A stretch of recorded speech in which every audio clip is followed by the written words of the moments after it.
After covering Simon's Quest, I wasn't sure where to go next with the Castlevania series. Going straight from Castlevania 2 to Castlevania 3 is just too obvious for me, and I didn't want to skip too far ahead into the series. That only left a couple options, and of them I decided Castlevania The Adventure for the Game Boy. As most would expect, I'm playing this on the Castlevania Anniversary Collection. This game has the simplest story in the series so far. Set about 100 years before the first game, an ancestor of Simon Belmont, Christopher Belmont, is on his own quest to kill Dracula dead. I believe Christopher was actually mentioned as the previous killer of Dracula in either the first game's manual or attract mode text, I can't remember, so he's kind of an established character already. Our first stage takes place in a forest. The gameplay is a very stripped back version of the first games. I can walk, jump and whip, that's it. Sub-weapons are gone and Christopher is much slower than Simon. With no sub-weapons, the candles I can break just contain coins for points, hearts for healing, and whip upgrades. My first few enemies are just slimes dropping from the ceiling. As for those whip upgrades, there are two, with the most powerful being a fireball that travels in a straight line to the edge of the screen. This is the only projectile or extra form of defense in the game, and you lose it after just taking a single hit. As I reach my first step, I get two new enemies at once, the Creeper and the Mudman. After a bit of climbing, I get to climb a rope to the next screen. Ropes take the place of the stairs as the main method of vertical movement. They're less frustrating than the stairs in general, you don't get stuck on the ropes like you would the stairs. Up here I get my first big eye enemy, which rolls right through me and takes my fireball. That one was my own fault. Before I climb the next rope, I gain a cross from a candle for the temporary invincibility. I meet an eagle up here, but I know jumping up just to try and fight it is asking for trouble, so I let them fly down to me and then hit them. Not much else until I take a rope to the next screen. It leads to some steps to another rope with a big eye in the way. The next screen is almost identical, just flipped. The screen after is just a couple creepers and then another rope. This leads to the final screen where I regain my fireball. There's a long stretch of eagles and slimes before I reach some floating platforms and I get my first death when Christopher falls right through it. I get back and make the jumps next time, the platforms dropping as soon as I land on them. Then some more stable platforms, and the last challenge of this level is this tedious platforming challenge, jumping between several one-tile thick platforms. Fall once and you have to start it again. We also get the first bats here, and with Christopher's awful mobility, even by Belmont standards, they are not a fun enemy to face. At the end is more dropping platforms that lead to the game's first boss, which only appears once I break this candle for my whip upgrade. This is Gobans, who fights with a chain he swings in two different directions, and reflects my fireballs off his armour, so my whip has to touch him to deal damage. He's a simple boss, but I die on my first attempt. I just have to keep my distance, hit him when he gets close, then retreat using the platforms to jump over him. Don't jump too early, or you'll land on him, take damage, and then be in range for another hit or two. This is what leads to me dying when he's on his last unit of health. The worst part is having to repeat those last few platforms. This time, while I still get hit a few times, I do much better and kill him. This level wasn't too fun for me, and the most damning thing is, it was still more fun than the rest. Stage 2 now, inside some caverns, and right away I'm getting my ass kicked by some bats. After another trio of them we get my least favourite enemy by far, the Punaguchi. They spit huge fireballs that can be a massive pain to avoid since they move faster than you. There's one on the higher up platform so I decide to avoid it and walk under it, but that has me facing my first Night Stalker instead. These throw boomerangs, but are easier to deal with than Punaguchis.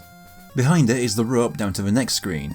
Behind the Punaguchi is a falling platform I have to jump off in time to land on the lower floor and take another rope down. Dick move placing a whip upgrade right above falling platforms. I also don't make the jump and get my first game over. These just make you restart the level. I also have infinite continues. Next time I just fall through the second platform and die again, and then I fail the last jump again, and then again for another game over. You pretty much have to be floating off the edge of the ground to cover the distance to make it across. I go down the rope leading to two Punaguchi. The first one's easy, but I don't know how to drop down without one of the bottom one's fireballs hitting me. I lost the majority of my health just trying to approach it before I can finally kill it. Down to the next screen. This puts me on a big bridge with big eyes rolling at me. Some will explode and leave holes in the bridge. Very strict holes that I fail to jump over. Next time I just don't bother fighting them and jump over them so the explosions don't blow open the bridges.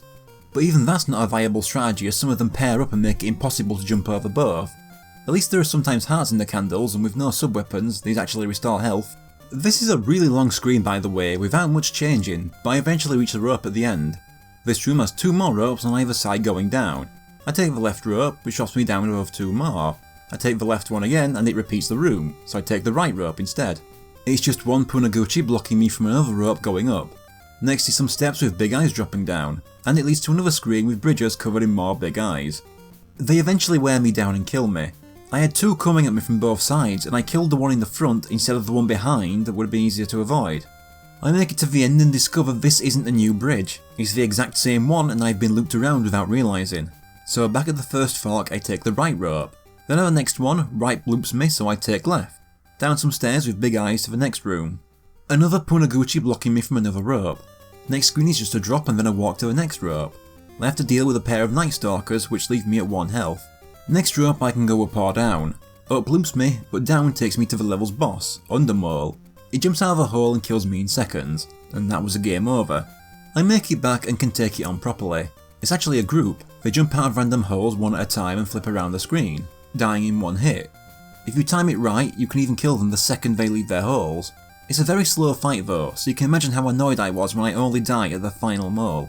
But then I kill them all next try without losing too much health. That entire level was incredibly tedious.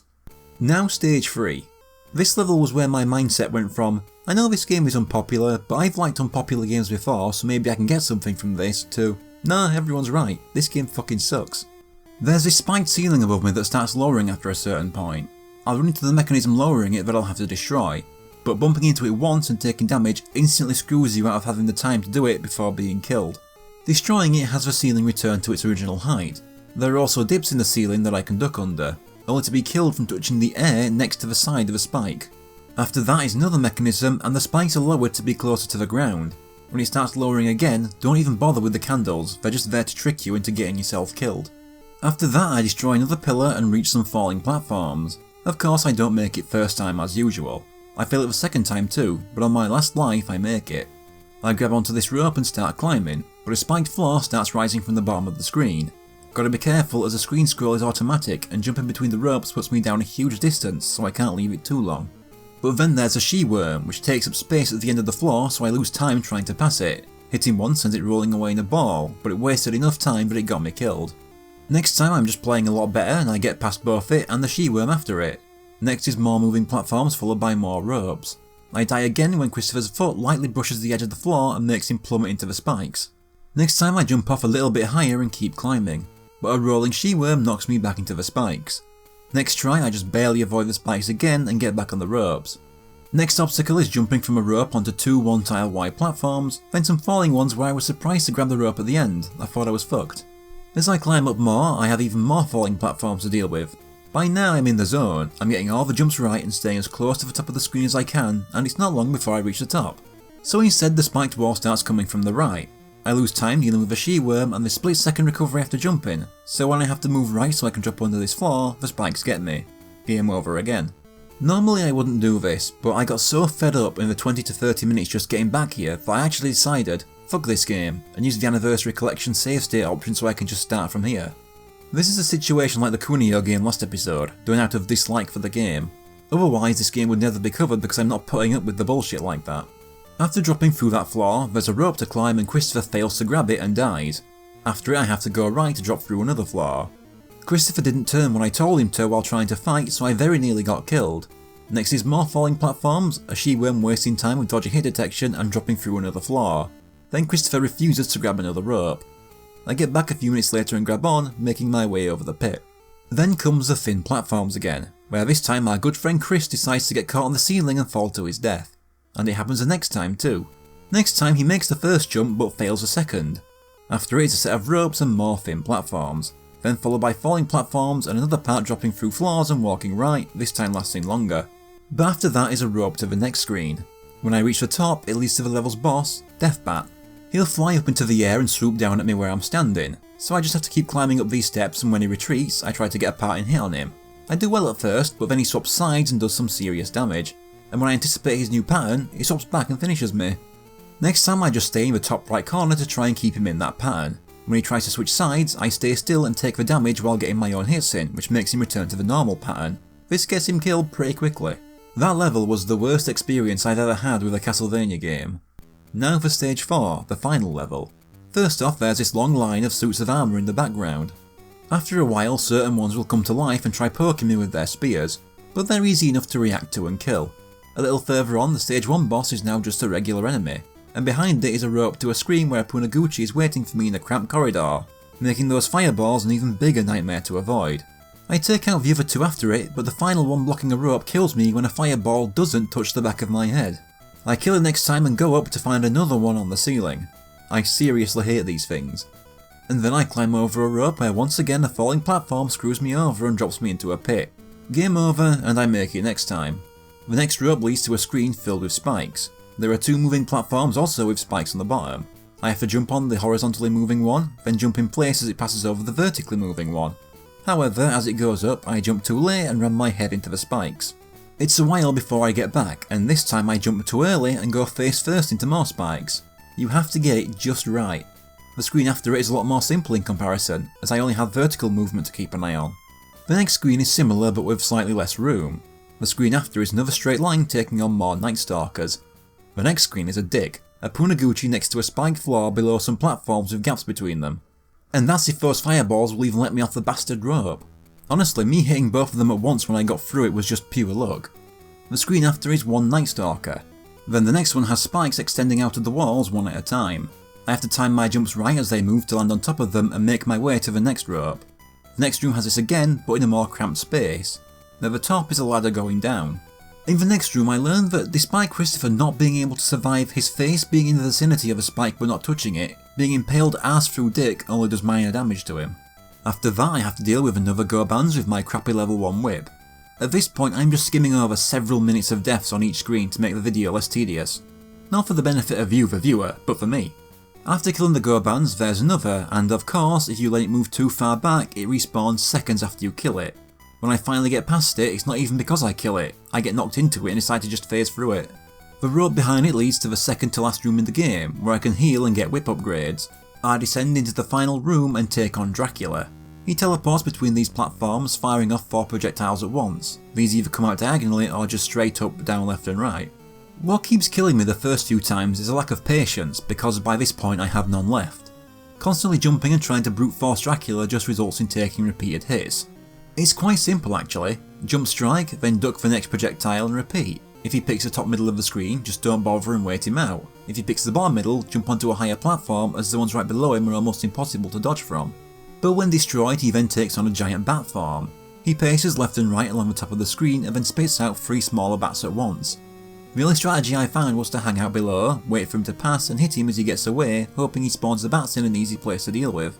This took forever though, but when I finally got it, I was so used to his pattern that I did it without getting hit.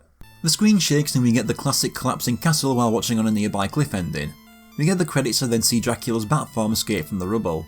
But then I discover that like the first game, there's a second, harder playthrough to do. Back then I did a little montage, but this game doesn't deserve that, so...